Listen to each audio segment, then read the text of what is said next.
இவங்க இன்னும் மக்கள் முட்டாளாக தான் இருக்காங்க அப்படின்னு சொல்கிற மாதிரி தான் இவங்க பண்ணிட்டு இருக்காங்க. அதாவது இப்போ இருக்கிற கரன்சியமுக்கும் நீட்டுக்கும் என்ன சம்பந்தம்?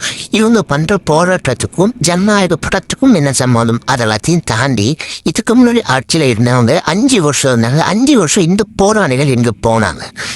அதாவது அந்த 5 வருஷத்தில் அந்த கரண்ட் கவர்மெண்ட் அப்போ இருந்த கவர்மெண்ட் என்ன பண்ணிருக்கணும்னா இந்த நேட் போராட்டத்துக்காக நாங்கள் ப்ரொடெஸ்ட் பண்ணுறோன்னு சொல்லியோ இவங்களோட எம்எல்ஏச்சோ யாரையோ வச்சு ஒரு பெரிய போராட்டம் நடத்தியிருந்தாங்கன்னா அது நாடு ஃபுல்லாக தெரிஞ்சிடுச்சுன்னா அந்த நாட்டு ஃபுல்லாக இருக்கிறவங்களும் எதிர்த்து, அதாவது இவ்வளோ பெரிய போராட்டத்துக்கு நாங்கள் தான் ஆரம்பமாக இருந்தோம்னு சொல்லி ஏதாவது ஒன்று பண்ணியிருந்துருக்கலாம். அவங்க பண்ணலை.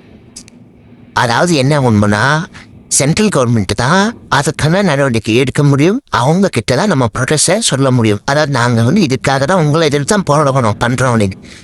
இங்கே இருக்கிற கரண்ட் சிஎம்ஐ இவங்க எதிர்த்து மட்டும்தான் அரசியல் பண்ணணும்னு சொல்கிறாங்களே தவிர இவங்க இதுக்காக போராடுறாங்க, என்ன விஷயத்துக்காக போராடுறாங்க அப்படின்னு சொல்லி இவங்க மாணவர்களை சொல்ல, அதாவது மாணவர்கள் மாதிரி நடிச்சிட்டு உள்ளாட்களை சொல்கிறோம்.